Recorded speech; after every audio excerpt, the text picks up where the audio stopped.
Salut Bilou. Y a-tu beaucoup d'action autour de toi? Non, pourquoi? Ça a l'air d'être la folie pas mal, hein? De quoi tu parles, là? Mais t'es-tu bien arrivé? Arrivé où? Ben, Indianapolis.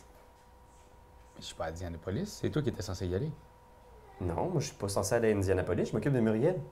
Oui, non, mais moi, j'étais en vacances à Terre-Neuve, qu'est-ce que je fasse?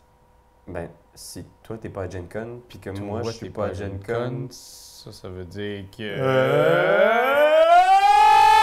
Alors oui, Internet, tu l'as peut-être constaté, on n'est pas à Gen Con. Non, j'avais pas renouvelé mon passeport.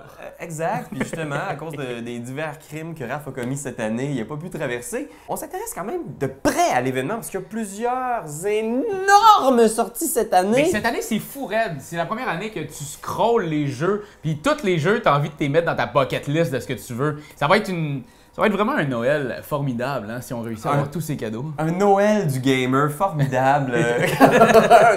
Mais oui, pour vrai, c'est des grosses sorties. Puis on a tout préparé, Internet, un petit top 10. Ça a quand même été tough parce que c'est ça, il y avait beaucoup de beauté, beauté de jeu. Puis il y a beaucoup de jeux, en plus, qu'on aurait mis dans ce top-ci que tu regardes en ce moment. Mais qu'on avait déjà parlé dans les du Game News, dans nos top 10, dans, tu sais, Fait que pour te présenter d'autres jeux, on t'a fait un nouveau top 10 avec des nouvelles entrées, des nouvelles suggestions de jeux. brand new. Alors notre numéro 10, il s'agit de Welcome to the Jungle. Welcome to the jungle! Oui, oui, parce que non seulement on est des giga fans d'Axl Rose, mais Voyons, donc moi bref. Man, On j'embarquerai pas passe, là-dedans. non, parce qu'on va se battre. Welcome to the Jungle, c'est un jeu qui attire tout de suite notre regard parce que la couverture est vraiment intrigante. Ouais. On est une espèce on joue le crime organisé de la jungle et c'est un jeu de gestion de ressources avec un aspect de Gambling, ça va être- gambling. Ouais, fait que tu vas pouvoir genre tenter ta chance pour... Tu sais, c'est pas juste de la stratégie, il y a aussi cette partie-là très hasard, jusqu'à quel point tu es prêt à pousser ta luck. Ça a l'air intéressant, l'univers proposé est cool. Moi, j'ai hâte de voir ce que ça va être. Moi, j'ai hâte qu'on perde de l'argent. T'as hâte qu'on perde l'argent? Ben, non, mais tu sais, qu'on gamble, oui! qu'on mette un 5 sur cette game-là. Ouais. Ben, je trouve ça le fun, quand il y a ce feeling-là un peu genre... tu sais, casino de rue, tout ça. On avait bien aimé Deal. Ouais. Ah oui, c'est vrai. Il n'y avait pas nécessairement cet aspect-là, mais tu sentais l'aspect criminel. Là, Il y avait le mafioso aussi, là. Ouais, Mafioso, c'était pas pire aussi. Mais bref, donc on est des fans de cet univers-là. On a hâte de voir ce qui est proposé ici. 9! 9. Le numéro 9, c'est le nouveau jeu de Blue Orange. Oui, Blue Lagoon. Blue Lagoon, qui est un Rainer Knizia. Alors pour ceux qui ne connaissent pas, Rainer Knizia, c'est probablement la personne qui a inventé le plus de jeux de société dans l'univers. C'est pas ton préféré à vie, me semble, lui. Non, pas nécessairement, mais l'as? c'est qu'il y a tellement de jeux que c'est sûr qu'une fois de temps en temps, il en fait des excellents. Dernièrement, Ouais. j'ai joué à la réédition de High Society. J'ai pas joué. C'est super bon, un beau jeu d'enchères, de comptage de cartes. Un autre jeu que tu joues sans moi. Oh, ben, on se fait une petite game, puis j'ai hâte qu'on se fasse une game de Blue Lagoon. Oui. Parce que c'est un jeu de contrôle de zone. Et moi, c'est un mécanisme que j'adore, tu sais.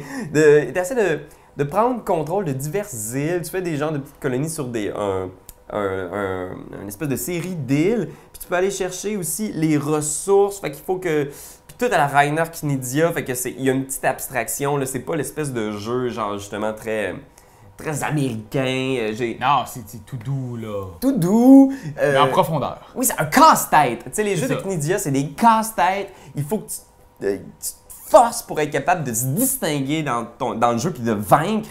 Fait que j'ai hâte de voir ce qu'il va proposer. Puis la couverture est aussi très intrigante. Vraiment, vraiment. 8! Numéro 8. C'est pas ça? Alors, le prochain jeu dont on veut te parler qui nous excite, c'est Newton, qui est un jeu du créateur de Gran Ostria Hotel, Lorenzo il Magnifico. Fait que c'est du gros euro. Fait que c'est vraiment... Laid. Ben non, moi Ben non, mais les deux autres étaient laids. Fait qu'il il est Loren- plus beau? Je pense qu'on va mettre des images de Lorenzo il Magnifico ici. Là, j'aimerais ça que tu me fasses ça, C'est voyons, tout là. sauf Magnifico. Mon Dieu, je veux dire, c'est des jeux qui ont du style, qui ont de la gueule. Je veux pas aller chez vous, ça va être laid en gris. Mais c'est des jeux qui sont malins Ouais. aussi. Puis surtout, la thématique de Newton est extrêmement C'est intéressante. quoi la thématique? C'est la science du 17e siècle. Alors, Isaac Newton, Galilée, des espèces de... Ces pionniers de la science qui doivent traverser l'Europe pour découvrir des nouveaux outils, visiter des universités, rencontrer des collègues, puis surtout travailler aussi pour gagner leur vie malgré ça. Fait que, tu sais, il y a toute cette espèce... C'est un peu salade de points là, de ce que j'ai compris, mais je pense que ça va être intéressant, puis j'ai vraiment hâte. En tout cas, la boîte, genre, est super. C'est une grosse pomme. Ben ouais, moi j'ai vraiment hâte de jouer à ça. C'est Newton, c'est notre numéro. Ah, ça va être cool ça. 8. 7! 7! Morn Quest, qui est sans doute un des jeux qui me rend le plus souriant ces temps-ci, qui est comme un jeu, vous savez, j'aime ça moi, Big Book of Madness, j'aime ça des jeux coopératifs, j'aime ça Island, le jeu Island... c'est ça, l'autre Spirit jeu. Island. Spirit Island, yes. Tu le savais en plus! Tu voulais juste genre que ça ait l'air niaiseux. Non, ça m'est revenu sur le tard. J'aime ça, des jeux coopératifs, où est-ce qu'on est tous en train d'essayer de s'aider pour une affaire ensemble, puis qu'on va réussir. J'aime ça. Je suis vraiment un gros fan. Puis ça en est un. Ça en est un magnifique. C'est pas mal plus magnifique que le Magnifico, là. C'est vraiment très, très cool. Et ça vient un peu de l'histoire Morn Quest. Il y avait vraiment un vrai livre. Et ils en ont fait un jeu de société. Ça reste qu'il faut que tu essaies de protéger les gens des cauchemars. Fait que c'est ça, en gros, faut pas faire de cauchemar. C'est comme dans la vraie vie. Tu te réveilles d'un cauchemar, paf! Un grand coup dans la gorge. Fait que tu veux pas ça. Fait qu'on essaye tous ensemble de faire en sorte qu'il n'y ait pas. On a des pouvoirs, on a de la magie, ouais. on a plein d'affaires. Des personnages avec des pouvoirs uniques, ce genre de trucs. Exactement ça, toutes des affaires qui me font vraiment triper. Fait que j'ai très très hâte. Tout le monde autour de la table ont des pouvoirs, peuvent s'aider mutuellement pour réussir à ce qu'on fasse pas de cauchemar. That's it, that's all. Morn Quest. Numéro 6. On est, depuis longtemps, c'est un de mes jeux préférés sur la planète, Evolution Climate. Et North Star Game nous rapproche encore une fois de cette époque préhistorique avec nul autre que Océan. Evolution Game. Vraiment, c'est un autre jeu d'évolution où est-ce que là, on va être vraiment dans l'océan. C'est un stand-alone. Ça n'a pas en tout rapport avec Evolution. On est ailleurs. Une nouvelle façon de jouer, une nouvelle patente d'affaires où il faut qu'on se nourrisse, qu'on grossisse nos personnages. C'est comme dans un style qui peut y ressembler, mais ils sont allés ailleurs au niveau de la mécanique du jeu. Fait que vraiment, on a très très hâte. Puis en plus, ils ont gardé les mêmes illustrateurs. Les aquarelles, magnifiques. Ça n'a pas de bon sens. Je mangerais le jeu. Ouais, puis c'est ça. Il disait que au départ, Ocean, c'était censé être une espèce d'extension pour le jeu de base. Mais que les biologistes qui travaillaient sur le projet disaient qu'il n'y avait pas assez d'interaction entre les diverses espèces pour que ce soit vraiment une extension. Fait qu'il fallait que le jeu puisse se jouer en soi. Fait que j'ai l'impression qu'il y a toujours de la science au cœur du projet. Moi, ça me plaît. Je pense que c'était ça leur signature. Puis j'espère que ça va rester là-dedans. Puis il y a beaucoup d'attentes, mettons, pour Oceans. N'oubliez pas le S, parce que c'est pas ma affaire si tu fais juste marquer Océan. 5! 5! Parce que mon numéro 5, il s'agit de Everdell. Everdell, je l'avais vu passer sur Instagram. J'ai fait, c'est quoi ce jeu-là? C'est tellement beau! Je sais, mais c'est le premier contact, le premier regard sur un jeu est tellement important. Puis ce jeu-là, look! Il y a un arbre en 3 dimensions, tous les composants du jeu sont très colorés aussi, très, très beaux. T'as vraiment tout de suite envie d'y toucher. Les cartes sont belles, le artwork est beau. C'est comme t'es les habitants de la forêt, des petits rongeurs, et tu dois construire le village. Fait que c'est un jeu de construction de tableaux avec des cartes. Il y a un aspect worker placement aussi. Puis c'est vraiment intéressant parce qu'il faut que tu construises le village avec ses habitants, ses événements. Ça a l'air très paysage, très paisible. Mais de ce que j'ai vu, le tableau que ça crée à la fin avec tous les éléments, toutes les cartes, ça a l'air vraiment chouette. Mais ça aussi, c'est un genre de couscous de points. Oui, mais c'est ça, je suis curieux parce que c'est le genre de truc qui, ça passe ou ça casse. Des fois, il y a des très, très, très beaux jeux qui sont pas de très, très bons jeux. J'ai vraiment hâte de l'essayer, en tout cas. Mais c'est ça, les guests aussi. Tu sais, nos top 10 avant les événements, c'est toujours des guests. Des fois, on est vraiment surpris, puis d'autres fois, on est vraiment surpris que ça soit vraiment pas bon. Fait que c'est toujours des gros guests qu'on vous dit, tu sais, on met pas le saut et du game de genre ça va être malade mental, parce qu'on le sait pas, on n'a pas joué. Puis même, les gens sont assez avares de donner trop d'informations sur les jeux avant ces événements-là.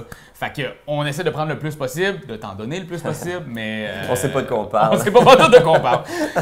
On improvise, on espère que le jeu va sortir. Non, mais souvent, on a même fait des tas avec des jeux qui sont jamais sortis. Ben, Origin, non, il est où? Origin? Ah, ben, il est sur la glace. Ben, c'est On ça. parlait de 2019 peut-être. Là. Save the president, save the world. You? 2021 peut-être. Ils attendent de voir s'il va encore avoir une Maison Blanche. 4! Et c'est un jeu que t'attendais depuis longtemps quand même. Hein? Ben, oui puis non. En fait, Orbis. On parle de Orbis ou Orbi? Mon latin est un petit peu rouillé, mais est-ce qu'on dit Orbis ou Orbi? Ora pro Orbi. Ça doit être Orbis. Ça doit être Orbis. C'est un jeu de chez Space Cowboy. Ouais. Pourquoi je suis attiré par ça? D'un, parce que je sais que la boîte Space Cowboy fait toujours des jeux avec de l'amour dedans. C'est des beaux jeux, c'est des gros jeux, c'est des jeux où ce que tout de suite, ils deviennent presque des classiques instantanés. Là. C'est les assez impressionnant. Unlock, Time Stories, là, on s'entend que c'est... Splendor. Splendor. Tu sais, c'est du gros matos. Et encore là, il nous arrive avec... On est comme dans un univers de dieux et on va créer des îles, des pays, des univers, des mondes. des mondes complètement avec des tuiles. Donc c'est vraiment, on crée des univers avec des tuiles. Puis pour vrai, c'est vraiment tout ce qu'on sait. J'ai même écrit au gars, puis il m'a juste dit ça. Fait que j'ai fait, hey, merci, j'ai rien qu'à lire sur BGG. 3! Le numéro 3, c'est Ça, c'est... un jeu pas comme les autres. Puis ça fait longtemps qu'on en parle. Il y a beaucoup de gens qui l'ont vu à Origins. C'est un jeu de pichenote, c'est les gosses. Non. Genre, Je parle c'est jamais de vu. Holding On. Fait par Bruno Fiduci. Fait que je parle Oui. en troisième position de Holding On, The Troubled Life of Billy Care. Et la prémisse du jeu est un peu drabe. C'est on doit accompagner un homme mourant dans les derniers jours de sa vie. Et donc, c'est très narratif. On est l'équipe de soins autour de cet homme-là. Et non seulement il a besoin de soins, de réels soins médicaux, mais il a aussi besoin de faire la paix avec certains moments de sa vie. Donc, il y a des scénarios, il y a une histoire, et tout ça est bien raconté. Et c'est comme un peu, tu le découvres par bribes. Fait que tu as des petits moments où tu sais qu'il a été, je sais pas, il était dans une foule, tu essaies de comprendre ce qu'il veut te dire. C'est très intéressant. Puis je trouve ça le fun!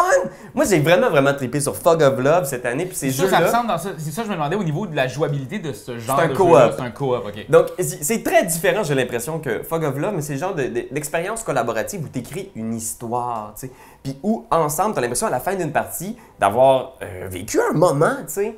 Puis moi, ça, ce genre de jeu-là, ça me plaît. Puis je trouve qu'il devrait en avoir plus. Puis même si la mort est comme le thème principal, Ouais. on dirait que ça a l'air moins dramatique que This War of Mine, parce que t'as juste envie de te tirer une balle dans la tête à la fin de la game. Là. You better not die on me.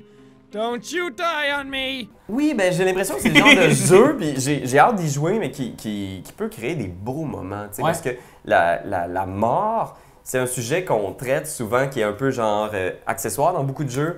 Genre, bon, ben ça y est, eux autres sont morts, fait que là, t'as tué ceux-là, t'as tué ceux... Mais là, la mort, j'ai l'impression d'être au cœur du jeu, puis Mais d'une autre façon. d'une autre façon. C'est beau. Puis ouais, ça fait que j'ai l'impression que ça va être vraiment beau. J'ai hâte de voir comment ils l'ont traité. J'en ai beaucoup entendu parler. Troubled Life of Hey. Billy Care. J'ai vraiment juste des frissons à en parler, fait que j'ai hâte de voir, pour vrai. 2! Oui, un jeu que on parle beaucoup Ouais. ces temps-ci sur les réseaux sociaux. Si vous avez aimé Forbidden Desert, Forbidden Island, et là maintenant il y a Forbidden Sky. Forbidden Sky. On touche pas le sol là. OK. Là, il faut pas toucher le sol. Il y a de l'électricité dans l'air. Ouais. Et le but, c'est comme de se faire des chemins à travers des places électriques OK. pour pogner la navette puis sacrer notre camp. Wow. C'est ce qu'on sait, c'est incroyable, c'est tellement beau. Mumu, elle va même nous en parler très bientôt. Hé, Mimi, c'est vrai, hein? Mumu, c'est vrai? Forbidden Sky, t'en penses quoi, toi? Ça a l'air de quoi? Tu sais, il y a de la pression, la barre est haute. Est-ce que après tous ces classiques-là qu'on a vécu des dernières années, Forbidden Sky va être à la hauteur des attentes? À voir. Et finalement, je pense qu'on est rendu à notre numéro 1!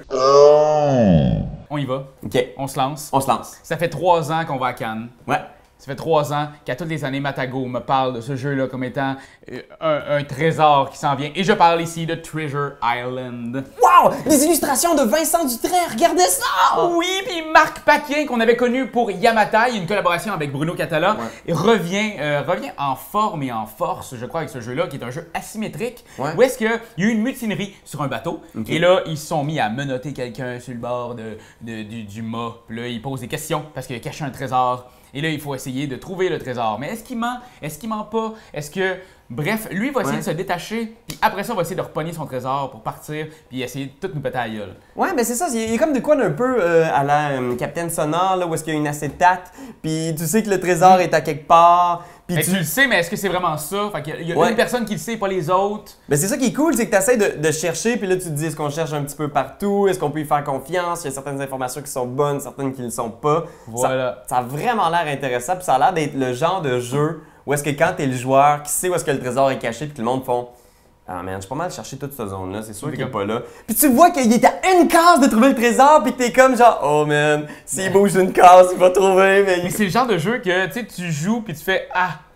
J'aimerais tellement ça être à ta place puis d'essayer de trouver le trésor ou j'aimerais tellement ça être à ta place puis essayer de cacher le trésor. Puis j'aime ça ce genre de jeu-là, les jeux asymétriques où que tous les rôles ont l'air intéressants et on a tous l'air d'avoir du plaisir.